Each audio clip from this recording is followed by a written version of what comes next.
In this documentary, we explore the mysterious life of the giant panda, its habits, survival secrets, and hidden facts rarely seen on camera. If I asked you to picture the most universally recognized symbol of conservation, I bet the answer is, black and white, loves bamboo, and is impossibly cute. Absolutely. We're talking about the giant panda. Of course. I mean, it's the logo for the World Wildlife Fund. It was the mascot for the Beijing Olympics. It's China's national treasure. It's everywhere. It really is the ultimate cuddly ambassador. But the thing is, the giant panda is so much more than just that charismatic face. When you really look at it, it's a complete biological paradox. A paradox wrapped in a woolly coat. Exactly. It's a true bear that, for all intents and purposes, lives like a hardcore herbivore. Right, and that's why we've gone deep into the sources for this one everything, from molecular biology reports to modern conservation plans. Our mission today is to really get past that zoo exhibit image. Yeah, to explore the surprising biology, the very convoluted history, and just the monumental science that has gone into this creature's survival. It's an incredible story of evolution and, frankly, of human willpower. Okay, so let's unpack this animal, starting with the first big mystery. What exactly is the giant panda? For decades, scientists just weren't sure. No, that was one of the longest-running debates in zoology. Was it a bear? Was it something else? You can almost see why. It has that round head, the smallish ears. It has this kind of cat-like way about it sometimes. The confusion was understandable. It just doesn't fit the classic grizzly or black bear mold at all. But the debate was finally settled, right, in 1985 with molecular studies. That's correct. Genetics came in and said definitively that the giant panda is a true bear. It's part of the Ursidae family. But what our sources highlight, and what's really remarkable, is that it's the most basal member of that family. Right, and we should probably explain what basal means here. Yeah, for you, the listener, what does that mean in simple terms? It means the panda is basically the great aunt who branched off the family tree before anyone else did. Its lineage split from the ancestor of all other modern bears. So grizzlies, polar bears, all of them. All of them, about 19 million years ago. It's an incredibly ancient and specialized branch of the bear family. Wow, and if you think that evolutionary timeline is confusing, wait until you hear about its name. Oh, it's just as muddled. The word panda itself probably comes from the Nepali word ponya. And this is where it gets really interesting, because ponya most likely referred to the red panda first. Exactly. The red panda was described by scientists about 40 years earlier, so it was the original panda. And the name was based on a specific body part, wasn't it? It was. It probably referred to the red panda's adapted wrist bone, which it uses for gripping. So when the giant panda was discovered later and had a similar feature, that pseudothumb, the name just got transferred over. So the name stuck because of this one shared anatomical feature, even though they're not really related. Mm-hmm. But in China, the names were always much more descriptive. Things like huaxiong, the spotted bear. Right, or zuxiong, the bamboo bear, which is pretty on the nose. But the most popular one today in Mandarin is daxiongmo. Giant bear cat. Giant bear cat. You can hear that taxonomic confusion, bear and cat, right there in the name. And there's this quirky bit of history our sources mention about Taiwan, where they sometimes invert it to damoxiong, giant cat bear. Why the flip? Well, that version got really popular after this infamous incident in 1988.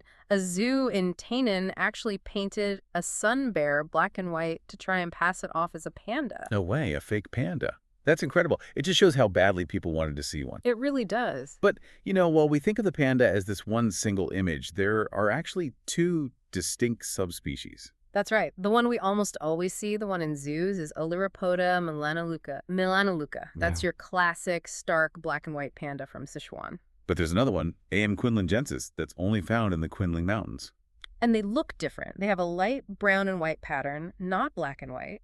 And that's because this population has been isolated for a very long time. How long? About 300,000 years. It's a classic case of localized evolution. And that specialization brings us right to the core paradox of the panda. It's a carnivoran that lives like a herbivore. It's a total case of anatomical dissonance. Taxonomically, it's a bear. It has the short, simple digestive tract of a meat eater, not the long, complex gut you need to break down plants. But its diet is 99% bamboo. The body is built for steak, but the menu is all salad. And that creates a massive, constant energy struggle.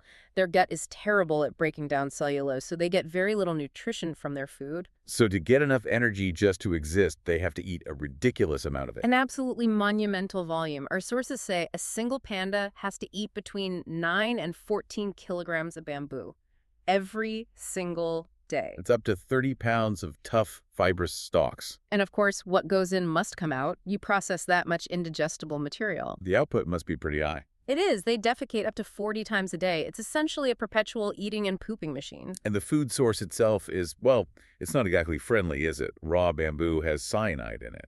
It does. So they haven't just adapted to eat fiber. They've adapted to handle poison. How do they do that? They have these amazing antitoxic mechanisms.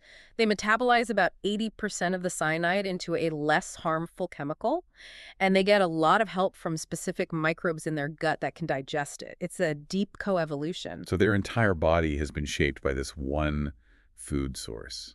Let's talk about the famous thumb. The pseudo-thumb, yeah, it's not a real thumb like ours. It's actually a modified wrist bone, a sesamoid bone, that has evolved into this little extension. It's for gripping the bamboo stalks. Exactly. It lets them hold the smooth bamboo while they eat. And their face, that cute round face, that's not just for looks either. Not at all. That round shape is basically a helmet of incredibly powerful jaw muscles. It gives them, by far, the strongest bite force relative to their size of any bear. So this adorable face is really just a highly specialized crushing machine. Precisely. All of that power is needed just to grind up tough, fibrous bamboo all day long. And that constant energy struggle dictates their entire lifestyle. It forces them to be incredibly slow and sedentary. It does. Their field metabolic rate, the energy they burn just moving around, is one of the lowest for any non-hibernating mammal. And this is the great aha moment from the sources. The sloth comparison. The sloth comparison. Their energy expenditure is basically on par with a three-toed sloth. They are optimized for doing as little as possible. So how long has this been going on evolutionarily? Well, the fossil record shows their ancestors from about 7 million years ago were still omnivores. Okay. The full switch to being herbivores happened much later, around 2 to 2.4 million years ago. And what about the idea that they lost the taste for meat? The umami taste receptor. Right, the T1R1 gene. We know that became non-functional around 4.2 million years ago. But most scientists now believe that was a result of the diet shift, not the cause. So they were already eating bamboo, and then the gene for tasting meat just became irrelevant and disappeared. Exactly. It just cemented their lifelong commitment to a vegetarian lifestyle. That's a huge clarification. Okay, let's shift from biology to behavior. They're solitary animals, right? Very solitary. They live in these small, fragmented populations across 6 mountain ranges in China. And they don't hibernate, which is unusual for a bear. Right, and again, that comes back to the diet. They can't store enough fat from bamboo to survive a long sleep, so instead, if it gets too cold, they just move down the mountain to warmer spots. Constantly on the move, just looking for food. Which explains their activity patterns, too. They're not just active at dawn and dusk. That low nutrition diet means they have to be active in the morning, the afternoon, even in the middle of the night. Just trying to meet that caloric quota. Constantly. And because they're so solitary, they have to communicate in other ways. They rely almost entirely on scent marking. Like a biological bulletin board. Pretty much. They leave chemical signals from a gland that tells other pandas everything. Gender, age, if they're ready to mate, how dominant they are. And our sources say the way they leave the mark is also part of the message. Yes, the posture is a huge indicator. Males are the most elaborate. They'll lift a hind leg or even do a handstand to rub their scent as high as possible on a tree. A handstand. So the higher the mark. The bigger and more dominant the panda is signaling that they are. It's a way of showing off competitive ability without ever having to actually fight. That is so efficient. But speaking of competition, the mating process itself sounds incredibly challenging. The reproductive hurdles are enormous. A female is only in estrus for 2 to 3 days. A year. Once a year. That's it. The window for successful breeding is incredibly tiny.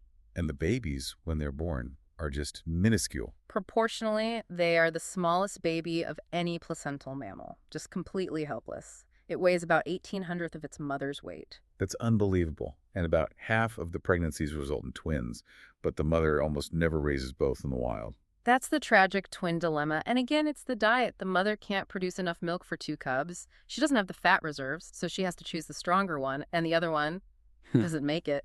Which leads us perfectly into the human relationship with the panda and the massive investment we've made in their survival, starting with panda diplomacy. Right. Pandas have been a political tool for a long time. In the 70s, there were actual gifts to countries like the US and Japan, a genuine sign of goodwill. But that policy changed completely in 1984. No more gifts. No more gifts. It became a very sophisticated business. Now they are high-value 10-year loans. And foreign zoos have to pay a lot for them. A huge amount, up to $1 million a year. And any cubs that are born still belong to China. And the sources say that keeping a panda costs about 5 times more than keeping an elephant. Which is the next most expensive animal. It's incredibly resource intensive. But it's not just a cash grab. That money is supposed to be channeled back into conservation. Exactly. A large portion of that fee goes directly to protecting wild panda populations and their habitat. And it has worked. It's one of the biggest conservation success stories, really, after habitat loss drove them out of 99% of their historic range. The turnaround has been incredible. In 2016, they were moved from endangered to vulnerable on the IUCN Red List. And by 2021, China announced the wild population was over 1,800. That success creates what we call the umbrella effect, because the panda is an umbrella species. Meaning, if you protect the panda's habitat, You're also protecting everything else that lives there. In this case, that means 70% of China's forest birds and mammals. It's a win for everyone. and to really solidify that, they created a massive national park. The Giant Panda National Park, established in 2020. It's enormous, about 3 times the size of Yellowstone. And its main purpose is to connect all those small, isolated populations to prevent inbreeding. And of course, globally, they're still absolute superstars, this whole pandemonium phenomenon. Oh, yeah. Celebrity pandas with billions of views on social media, people waiting in line for hours just to get a glimpse. They still hold this incredible cultural and economic power. So to recap, Yeah. we have this contradictory identity, a carnivore that's a herbivore. We have these unique adaptations from a pseudo-thumb to a sloth-like metabolism. And we have this monumental human effort that pulled it back from the brink. The conservation success is undeniable. So what does that mean for the future? They're listed as vulnerable now, but the job isn't done. They are still conservation reliant. Absolutely. And this raises a really provocative final thought that you, the listener, should consider. The panda's entire survival hinges on having access to at least 2 different species of bamboo. Right, because one species will flower and die off all at once. Exactly. It's called synchronous flowering. Without a backup species to eat, usually at a different elevation, the pandas would simply starve. And climate change is a huge threat to that. A massive threat. Projections suggest that climate change could shrink the panda's available habitat by nearly 100% by the year 2100. So the critical question for their future is, how stable are those very specific high-altitude food resources? Their entire existence, saved by all this effort, still comes down to the fate of just 2 types of plant.